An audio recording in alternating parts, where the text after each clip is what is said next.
Olá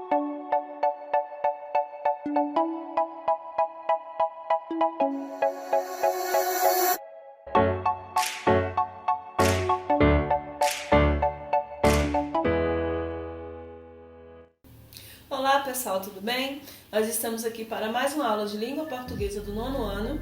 O conteúdo de hoje é concordância nominal. Vocês viram que nós trabalhamos na última aula a concordância verbal, que vem a ser a forma com que os termos da oração concordam com o verbo. E agora nós vamos ver como os nomes, né? Quando nós falamos de nome, nós estamos falando de substantivo, adjetivo e advérbio. Então nós vamos ver como é que os nomes concordam entre si em uma oração, certo? Bom, então, o que vem a ser concordância verbal? Concordância verbal consiste na adaptação de uns nomes aos outros, harmonizando-se nas suas flexões com as palavras a que se relacionam. Então, quando eu digo assim, trouxe um exemplo aí. Aqueles dois meninos estudiosos leram livros antigos. Quando eu digo aqueles dois, o pronome aqueles se refere a alguém ou alguma coisa no masculino e no plural. Então, o numeral que vem logo após aqueles também tem que estar no masculino e no plural, para que haja uma concordância, correto? E quando eu digo assim, meninos, que é o substantivo da oração, quando eu digo meninos estudiosos, o adjetivo estudiosos tem que concordar com o substantivo em gênero e número, ou seja, meninos, masculino plural, estudiosos, masculino plural. Eu não poderia colocar meninos estudiosa, né? Nós temos que concordar com o substantivo. Leram livros antigos, a mesma coisa. Antigos é o adjetivo para livros, né? E tem que concordar com ele. Eu não posso dizer livros antiga. Tem que ser livros antigos, concordando em gênero e número. Compreenderam aí como é que acontece a concordância nominal? Então, vamos lá. Casos especiais de concordância nominal. Por que eu estou trazendo esses casos aqui? Porque no livro de língua portuguesa de vocês, o livro didático, nós temos aí 10 casos especiais de concordância nominal. Nós veremos alguns aqui nessa aula e vocês vão, quando for fazer a atividade, antes de fazê-la, leia aí esses casos especiais, um a um do que se trata, para compreenderem melhor o conteúdo. Vamos aos casos especiais, então. Bom, primeiro caso. Uso de nenhum nem outro, um e outro ou um ou outro. Quando é que usa um, quando é que usa outro? Vamos ver lá. Primeiro, quando eu uso um ou outro. Quando o verbo concorda no singular com o sujeito. Por exemplo, quando eu digo assim, um ou outro jogador merecia aplausos, né? Quando eu digo um ou outro, dá a ideia de exclusão, né? Só é um deles, ou é um ou é outro, não são os dois. Então, o verbo vai para o singular, concordando com os sujeitos, ok? Outro exemplo, quando eu digo assim, um e outro, nenhum nem outro, né? Quando é que eu uso essas expressões? Vamos lá. Nesse caso, o verbo concorda preferencialmente no plural com esses sujeitos, com esses nomes. Como é que fica? Um e outro permaneciam aguardando a chamada, né? Você percebe que concorda com os dois, por isso foi para o plural. Ou eu posso dizer nenhum nem outro quiseram tomar banho. Concordou com os dois e foi para o plural. Certo? No livro de vocês tem mais alguns exemplos de concordância com esses casos especiais específicos. Aí é bom vocês darem uma olhada lá nos exemplos que nós temos no livro. Certo? Outro caso especial, tal e qual. Né? Quando é que concorda? Como é que a gente usa esses termos? Quando eu digo assim, tal concorda com o substantivo anterior e qual com o posterior. Como é que fica isso na prática? O filho é tal qual o pai. Percebam que tal está concordando com o filho e qual está concordando com o pai. Como é que fica nos outros exemplos? Se eu digo assim, o filho é tal quais os pais, percebam que o tal ficou no singular porque concordou com o termo anterior, que é filho, está no singular, e quais foi para o plural, para concordar com o termo que vem depois, que é pais, que está no plural também. Outro exemplo, os filhos são tais qual o pai. Percebam aí que o tais foi para o plural porque filhos está no plural, que vem antes. E qual foi para o singular porque pai está no singular, vem depois.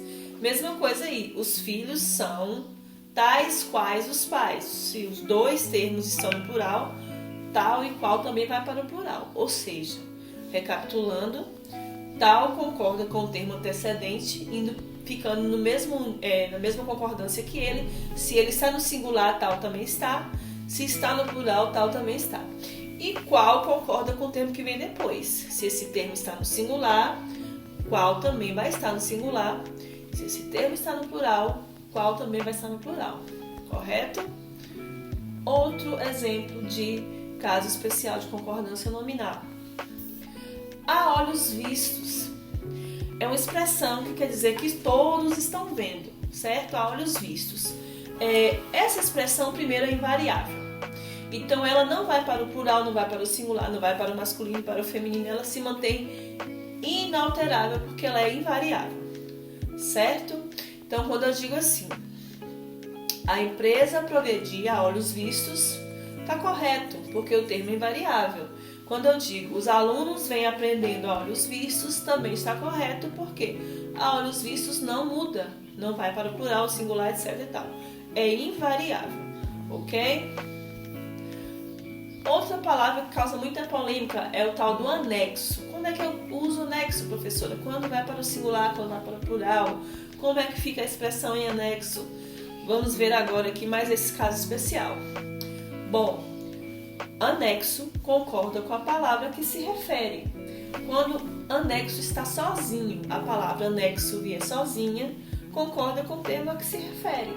Quando eu digo assim, as cartas irão anexas ao contrato, a palavra foi para o feminino no plural, como cartas é feminino plural. Concordou com o termo. Se eu dissesse assim, os documentos estão anexos, né? A palavra concordou com documentos, foi para o plural masculino. Porém, existe uma locução, que é a locução em anexo. Essa locução é invariável. Quando eu usar o termo em anexo, ele não muda, vai ser sempre em anexo. As cartas irão em anexo, os documentos irão em anexo, o arquivo foi em anexo, os filmes estão em anexo. Se tem um em antes, fica invariável, beleza? Outros termos aí de casos especiais, que nós temos aí dúvidas com relação ao uso destes. Meio e meia. Quando usa meio, quando usa meia? Bom, vamos lá. Meio para indicar quantidade em relação a quilo, a peso, né? Quando eu digo comprou meio quilo de arroz, esse meio é invariável porque indica metade, né? 50%. É invariável, certo? Agora, quando eu digo meia laranja, eu estou dizendo metade da laranja. Meia e metade, nesse caso, são sinônimos, então está correto o uso. Agora, eu não posso dizer comprou meia quilo de arroz, nem posso dizer meio laranja basta, né? A concordância aí não estaria correta. Outro exemplo, nós chegaremos às 2h30. Por que meia está correto nesse caso? Porque eu estou me referindo a 2h30, no caso de metade da hora. Então está correto esse uso, certo? Quando eu digo assim, a sessão começará à 00:30, também está correto, porque meia-noite mais meia hora, né? Fica correto aí o termo meia. E também quando eu digo vou encontrá-la ao 12:30, também está correto. E não ao 12:30, certo, gente? Bom, por fim, mais uma das expressões, não são todas no livro, lá estão, elas estão na íntegra, aqui só algumas, tá?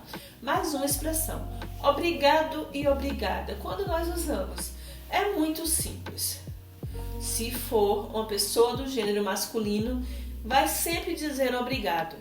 Se for alguém do gênero feminino, vai sempre dizer obrigada. Simples assim. Então, nós temos aí uma charge, né, um humor aí que a mulher está dizendo que o correto é obrigada e o homem dizendo que o correto é obrigado.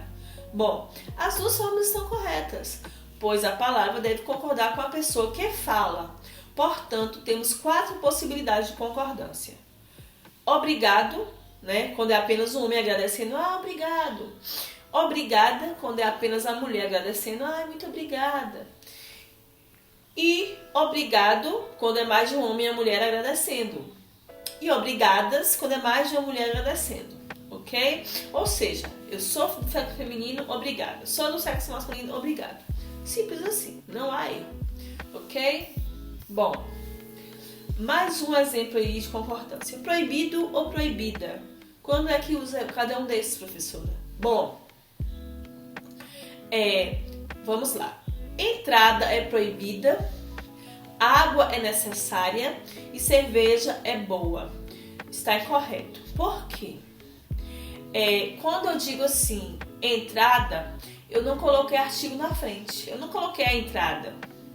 Se eu colocasse a entrada, então eu poderia usar a entrada é proibida. Mas se eu não coloquei a, eu não posso usar proibida. O correto seria a entrada é proibido. Mesma coisa, a água é necessária. Eu coloquei a água é necessária? Não. Se eu não coloquei o artigo a na frente, necessária não vai para o plural, não vai para o feminino, desculpa.